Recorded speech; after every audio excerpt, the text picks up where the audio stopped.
சாந்தனுவுக்கு ரொம்ப நாளா, ரொம்ப வருஷமா படம் எதுவும் சரியா போகாமலும், பட வாய்ப்பு எதுவும் கிடைக்காமலும் இருந்துட்டு இருந்துச்சு. ஆனா, இப்போ பல்டில வந்து இவரோட ஜர்னர் வந்து வேற மாரி இருக்குது. ஏன்னா, இது ஒரு கமர்ஷியல் படமா, ஒரு மாஸ் மசாலா படமா எடுத்துட்டு இருக்காங்க. இதுலேருந்து பார்ட் 2 ரிலீஸ் ஆயிருக்கு. ஒண்ணும் பெருசா போகலனாலும், அதையும் ரீல்ஸ் வச்சு எல்லாமே கொண்டாடிட்டு தான் இருக்காங்க. ஷேன் அவர்கள் கரெக்ட்டான பாதைய புடிச்சு, கரெக்ட்டான கதைகளையும் சூஸ் பண்ணி, கொஞ்சம் நல்லாவே பெர்ஃபார்மன்ஸ் பண்ணிட்டு வராரு. இவரு நல்ல ஒரு பெர்ஃபார்மர் தான். இப்ப இந்த படத்துல எந்த மாரி ஒரு பெர்ஃபார்மன்ஸ குடுக்க போறாங்கன்னு வெயிட் பண்ணி தான் பார்க்கணும். இந்த படத்துல செல்வராகவனும் இணைஞ்சிருக்காங்க. படம் வந்து செப்டம்பர் 26ஆம் தேதி ரிலீஸ் ஆகுது. வெயிட் பண்ணி பார்ப்போம் படம் எப்படி இருக்குன்ட்டு. கூலி படமானது ட்ராக்கர் ரிப்போர்ட் படி 500 பிளஸ் கலெக்ஷன்ஸ வந்து பாக்ஸ் ஆஃபிஸ்ல பண்ணியிருக்குது. இது இன்னும் அஃபிஷியலா இன்ஃபார்ம் பண்ணல. ஏன் அப்டின்னா வச்சுக்கங்களேன், படம் ரிலீஸ் ஆன 4 நாள், அதிலேயே 4 நாள்லயே 400க்கும் அதிகமான வசூல வந்து பாக்ஸ் ஆஃபிஸ்ல பண்ணியிருந்தது.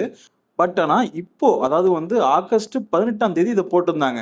இப்போ வந்து செப்டம்பர் 3ஆம் தேதி போயிட்டு இருக்குது. இவ்ளோ தூரத்துல, இவ்ளோ கேப்ல இன்னமும் இந்த படத்தோட பெர்ஃபார்மன்ஸ் 100 கோடி தான் தொட்டுச்சா?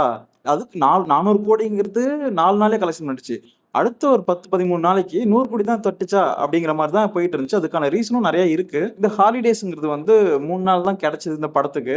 எக்ஸ்ட்ரா கிடைச்சிருந்தா இன்னும் கொஞ்சம் எக்ஸ்ட்ரா சப்போர்ட் பண்ணியிருக்கலாம். பிளஸ் பண்ணியிருக்கோம். அவ்வளோதான் கிடைச்சது. அதுக்கப்புறம் வந்து ஸ்க்ரீன் கவுண்ட் நெறைய குறைய ஆரம்பிச்சுருச்சு. வேற வேற படங்கள் வர ஆரம்பிச்சதுனால. இது ஒரு ஸ்ட்ராங்கான பெர்ஃபார்மன்ஸ் தான் குடுத்திருக்கு. ஏன்னா, இது லாஸ் இல்ல, ப்ராஃபிட் தான் சொல்லியிருக்காங்க. வெயிட் பண்ணி பார்ப்போம். அப்புறம் அடுத்தபடியா எல்லாருக்கும் ஒரு ஹேப்பியா அப்படின்லாம் எனக்கு சொல்ல தெரியல. ஆனா அந்த வாடிவாசல் ஷூட்டிங் வந்து திரும்பவும் ரீஷெட்யூல் பண்ணி ஆரம்பிக்க போறதா வெற்றிமாறன் சொல்லியிருக்காரு.